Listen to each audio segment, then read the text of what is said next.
Well, welcome back. What we're going to try to do today is go over lesson number 4, which is a recap. If anybody's new, you can catch this lesson for the first time. And if you're part of my class who won't say refresher, then this is just a recap of the lesson with some new technology. Um, so I'm trying two new things tonight. Number one is I'm trying Keynote keep my presentation kind of balanced. And I've also got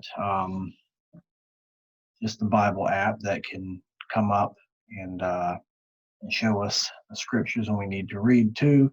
So, we're still trying to make Zoom work. It's not as interactive as a classroom setting whenever you can talk directly to me, but this hopefully will make it a little bit more informative. Now, um, here's the thing about the life of Abraham that Genesis 14 kind of shows us. Um, this world that we live in today is so much different from the economy and the world they lived in the second century BCE in the ancient Near East. Um, Many of you who have had ancient history have heard about the various empires like the Babylonian Empire, the Assyrian Empire, the Egyptians, and we just think of the word empire and we think of something like the Roman Empire or the French Empire under Napoleon or the Russian Empire. But when we use the word empire, we're not talking about the same things that we do even in Roman history, which 2,000 years ago, we don't realize how different the Roman Empire was and the empires that were before it. It really was the first kind of, we'll say, modern empire state in Western civilization. When we talk about empires and confederations and kingdoms in biblical times, we mean something much less organized, something much less stable, and we're talking about something that historians call the palace economy. So let's get into this. The name of the lesson is War and Religion because it's going to deal with Abraham fighting in a war and his blessing and or tithing to a religious priest king named Melchizedek. So just a little bit of history first, and if you look at this map, you'll see right over here, South Iraq, near the Persian Gulf, and it's south of Babylon. It was a powerful city. It was a center of worship for the moon god. So Abraham's father's name, Terah, is derived from a name that talks about worship of the moon god. And so as they traveled north up to Haran, which is in right south of in southern part of Turkey, northern Iraq, um, they settled there, and then Abram left and went back down the other side of the Fertile Crescent into Canaan. So as he was down there in Canaan, these political events happened around him. So ancient war, let's talk real quick about ancient war before we get to the Bible.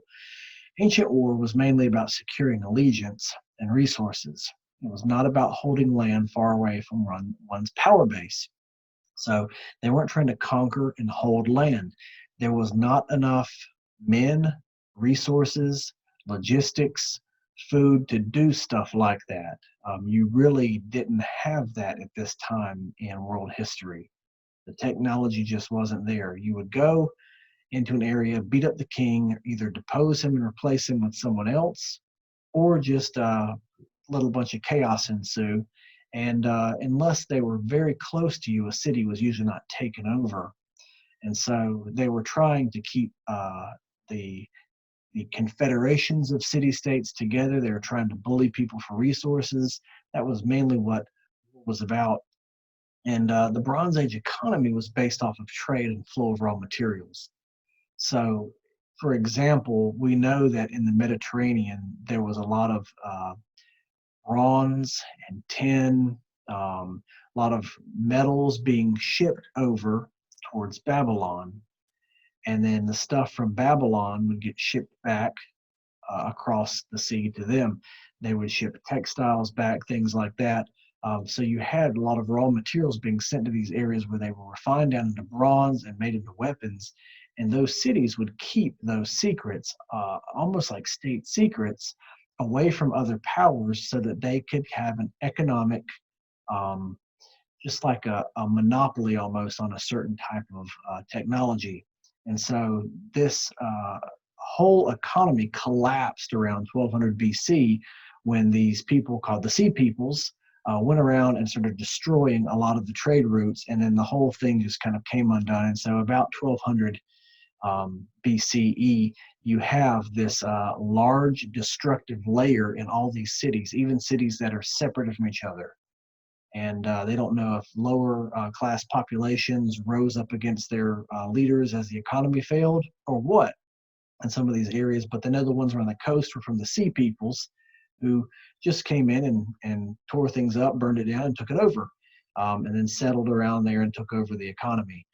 So a lot of population migration during this time, a lot of chaos, a lot of tribes and groups moving into areas, and it made the whole economy collapse. And so this economy that Abraham is in around 1800 BCE was pretty well developed, and there was a lot of interconnectivity across the Mediterranean. And so Abram finds himself caught between two alliances of warring kings, and we know that there's some family issues involved in this because last lesson, Lot just moved away from Abram towards Sodom and Gomorrah because it looked like a better watered area for his herds. So they're two men, they're rich, they are great men, they are strong, and Lot separates and moves towards Sodom and Gomorrah. And that's really where the trouble starts. So let's get in the Bible here. And we're in Genesis chapter 14. And I'm going to give you a chance. Just go ahead and read the entire chapter, and then we'll walk through it together. It's not that long of a chapter. Read chapter 14, then we'll meet back.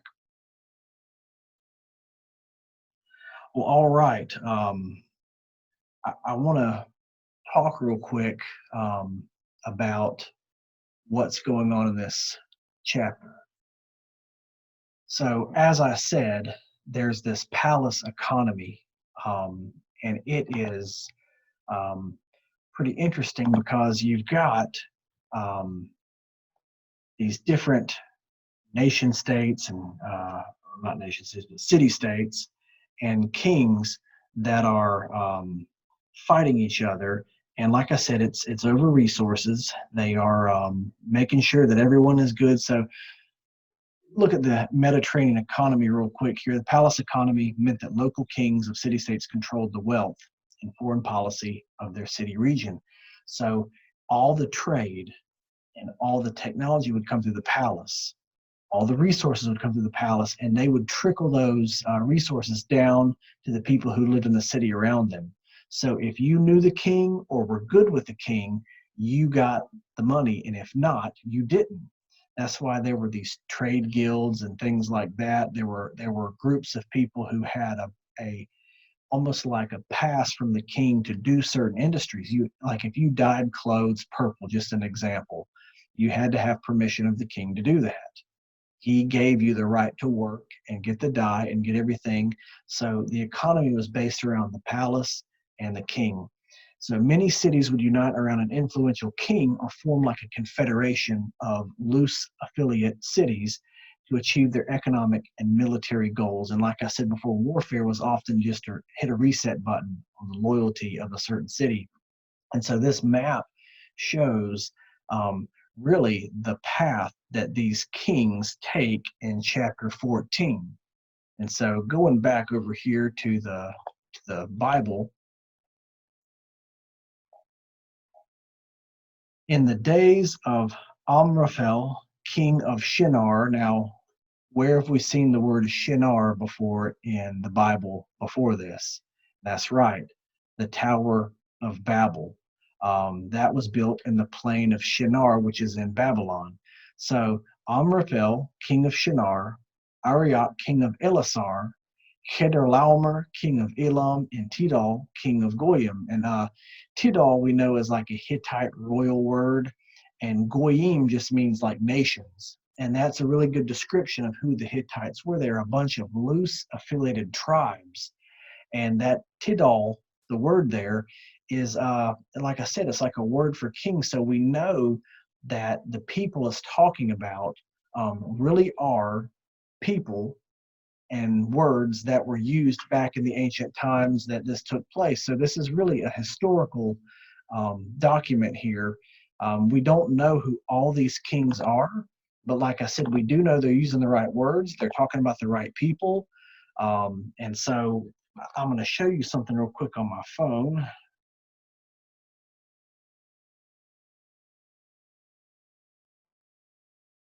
Oops. Technology, wonderful. All right, so what we've got is flip back. Right over here in the Babylonian kingdom is where Shinar is, where it talks about Amraphel. And then Chedorlaomer, he's somewhere up around in here where they think he's from. Then the Goyim, talking about Tidal, are up here where the Hittites are, kind of in this area.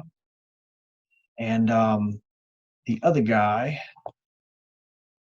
was Arioch, king of Elasar, and that also is, I believe, around in this area right in here. So you can see that these kings all go up from the southeast to the northwest along this side of the Fertile Crescent.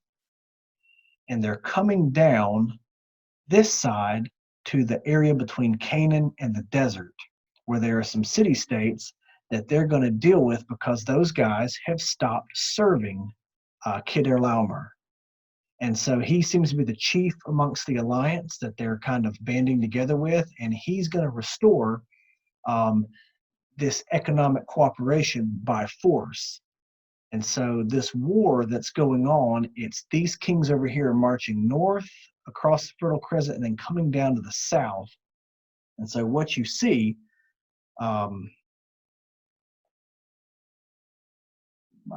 phone is not moving. Here we go. What you see is they come and they begin to fight these different people, these little tribes. They're kind of like mopping up the unaffiliated tribes to protect their logistics and protect their rear, and to kind of come down here against these city-states that are down here in the south. And they just kind of come through, and as soon as they win, they go back up north. And so they are just kind of running down the ridge there, reestablishing control of these areas that have broken free from their confederation. And so we get back to the Bible. It says, 12, all these joined forces in the valley of Siddim, that is the Salt Sea, and that's the four kings to the east. Bera, king of Sodom, Birsha, king of Gomorrah, Shinab, king of Admah, and Shemeber, king of Zeboim. And the king of Bela, which is a small town, Zoar, which we'll hear about later with Lot. They joined forces against Chedorlaomer. They served him for 12 years. Verse 4 says, but in the 13th year they rebelled. And in the 14th year, Chedorlaomer and the kings who were with him came and defeated all these little tribes because they wanted to get everything clear to go fight against the king of Sodom and Gomorrah and their allies. And so the battle takes place in verse 8, the king of Sodom, the king of Gomorrah, the king of Admah, the king of Zeboim, and the king of Bela went out, and they joined battle in the valley of Siddim with the other kings from the east. Verse 10, now the valley of Siddim was full of bitumen, or tar pits, and as the kings of Sodom and Gomorrah fled, some fell into them, and the rest fled to the hill country. So a lot of times in the ancient Near East, there were chariot battles, and to have chariot battles, you had to have wide open fields because chariots can't go over bumps, they can't go in hills, and they can't go through forests. And so I guess maybe they were thinking, well, we'll just hide behind these tar pits, and when the chariots come across, maybe they'll fall in. Well, it didn't go well for them, and they end up running, and some of their men fall into the tar pits. And so they really got beat. And it says they fled to the hill country, which makes sense because they're running from the chariot armies of the kings of the east. And so they're running.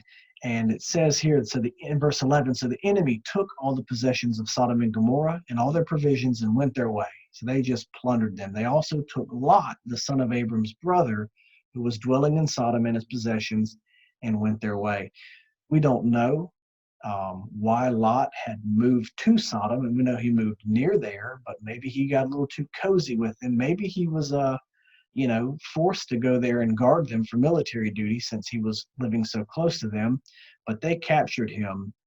And verse 13, then one who had escaped came and told Abram the Hebrew. And that's the first time we see the word Hebrew there. And the Ibri is what it is. They're talked about in ancient literature. They were like a class of people who lived outside of society, nomadic, and they wandered around, and Abram is called one of them. And he was living at that time by the oaks of Mamre the Amorite, brother of Eshcol and Aner. They were allies of Abram. Now here's where we get to the cool part, because Abram, remember I said it means exalted father. And he's a great man. He's a great leader. He's very rich. There's a possibility his family has some type of noble roots from the cities they left from. I even said we don't know from the Bible, but it's possible they left because of some type of political infighting. We just know that it says here, he leads forth the trained men born in his house, 318 of them, and went in pursuit as far as Dan, which is a northern part of Israel.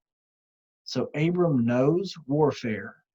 He has over 300, which at the time is a pretty nice fighting force, over 300 men, and they pursue after the enemy. And it says in verse 15 that he divided his forces against them by night and defeated them and pursued them. And so they bring back Lot and all their possessions. He has routed the enemy and taken back from their baggage train a lot of stuff they stole. Now, as armies travel, a lot of times they leave the slower moving baggage and carts in the back, guarded by some units in the back. We don't know if Abram took on the entire army and was able to rout them quickly and leave. We don't know if he just attacked the baggage train where the guards might have been, tired and wounded and just kind of hanging around. But all we do know is that he had a sizable force of men. He knew how to lead them and use them and take back his nephew and all the possessions of the kings of the plains. So Abraham goes to war. He is victorious, and he is basically just the man of the hour. And so the second half of the chapter follows that. So after his return from the defeat of Kedorlaomer and the kings who were with him, the king of Sodom went out to meet him at the valley of Shavah. That's the king's valley. And Melchizedek, king of Salem, brought out bread and wine. He was a priest of God Most High. And he blessed him and said, Blessed be Abram by God Most High, possessor of heaven and earth, and blessed be God Most High, who has delivered your enemies into your hand. And so he gives him this blessing, showing that Abram's victory comes from God. And Abram gives him a tithe, the tenth of everything.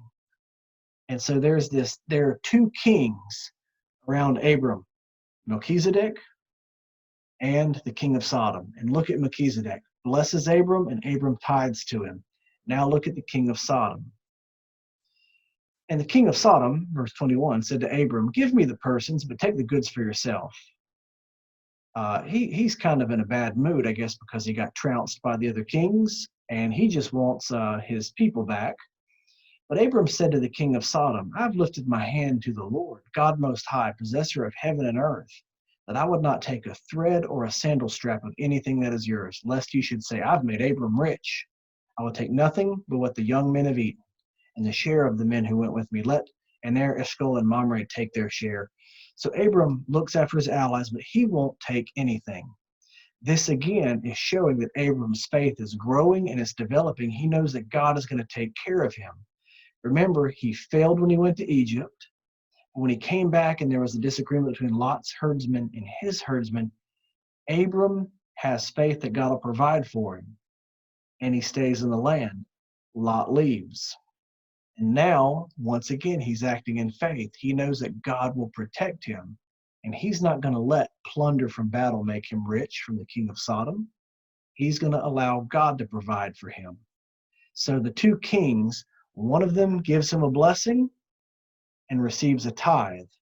One of them gives him a demand for his men back and ends up receiving all of his goods back. Abram has blessed two kings here, though in different ways, one rightfully and one in spite of himself. And so it's a pretty neat scene where we see the side of Abram.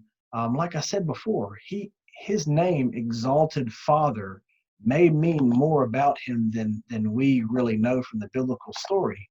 And definitely his prowess in warfare here shows that he is not to be trifled with. So let's get back to PowerPoint here. And Abram, like I said, is exalted father is what it means. Massive wealth, over 300 armed men in his household, logistical and strategic prowess to attack the enemy and capture back their plunder. And it's interesting, he talks with kings and local rulers on an equal basis. The king of Sodom, Melchizedek, Aner, Eshcol, and Mamre, all of those local kings talk with Abram on a face-to-face basis. He is a powerful figure in the area. Now, let's talk about this character of Melchizedek for the last few minutes. Now, he's a priest king of Salem, which is later called Jerusalem. He fears and serves God Most High. Remember, Abram's not the only person who fears God right now in the world. We know from the book of Job that there is another man who serves and fears God. Job was not Jewish. Job was an ancient Near Eastern rich figure, much like Abraham, but he sacrifices on behalf of his family for his children when they have a banquet, and he fears and serves God. And this man, Melchizedek, does too. Though those two men from the Old Testament, Melchizedek and Job, don't have the same relationship with God that Abraham has, Abraham being the chosen father of God's people, they did have a relationship serving God. And Abram blesses him with a tithe as if he is a superior. As the book of Hebrews does say, you tithe to a superior. Abram respects him and believes that he has some type of representative function with God. Now, when we get to the New Testament, this is going to be interesting because Melchizedek is used in the New Testament. In the book of Hebrews, chapter 7, Melchizedek is talked about. And the book of Hebrews takes the idea that Melchizedek has no genealogy. His mother and father are not listed. He is just thrown into the narrative as if he belongs there, but we don't really know where he comes from. And they use that as almost like a literary device to talk about how he has no father or mother. And they use that to talk about how Jesus is very similar, because on earth, he has a mother, is Mary, but his father is God, heavenly. So there's no like lineage for Melchizedek to come from. His priesthood, therefore, is kind of like this eternal priesthood. And it's not appointed by Moses. He receives tithes from Abraham, and therefore it says that Levi, who is Abram's great-grandson, gave tithes through Abram to Melchizedek. And he's used typologically, which means like a foreshadowing or a figure that looks like another figure later in Scripture. He's used as typology of Christ. And so when we get to the book of Hebrews and we talk about Jesus in the sense that he is of the priesthood of Melchizedek, let me go over here to Hebrews chapter 7. And he says, this Melchizedek, king of Salem, priest of the Most High God, met Abraham returning from the slaughter of the kings and blessed him. See how great this man was, to whom Abraham the patriarch gave a tenth of the spoils.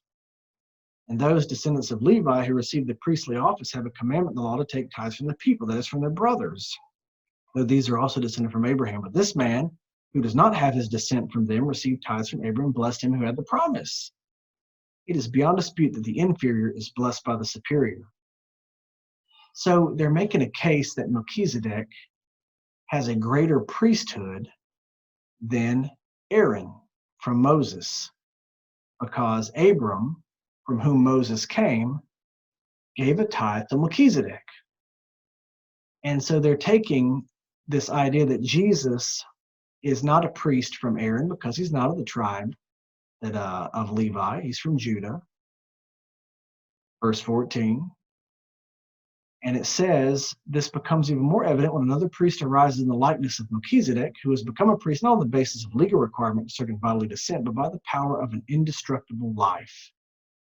For as witnessed of him, you are a priest forever after the order of Melchizedek, quoting the Psalms. Now, they're not saying that Jesus really got his hands laid on him by Melchizedek or anything. It's using it as a literary device to talk about this prophecy from Psalms, that Jesus' priesthood is one that's different than the Mosaic covenant priesthood. And it's showing that it's a superior one, like the covenant in Jesus is superior to the Mosaic covenant. That's the whole point of the book of Hebrews. And so when we see Hebrews 7 being used this way, it's really like a literary device. And I call it, and many scholars call it, typology, which is where you take a type of something and you use it as a foreshadowing of something that comes after it. So Abram is a foreshadowing of Christ. Melchizedek is a foreshadowing of Christ. We've got this idea here that Melchizedek as a historical figure really was an interesting guy. But as a theological figure used in Hebrews 7, he becomes a prefigurement of the priesthood that Christ holds just by Christ's own dignity of office. And so it can be confusing to think of it that way, but that's how typology works. You kind of have a fuzzy shadow that later when Christ comes around, it focuses and clarifies it. Well, I hope you enjoyed the lesson. I hope you enjoyed learning about ancient history and seeing where all these kings came from and what was going on here.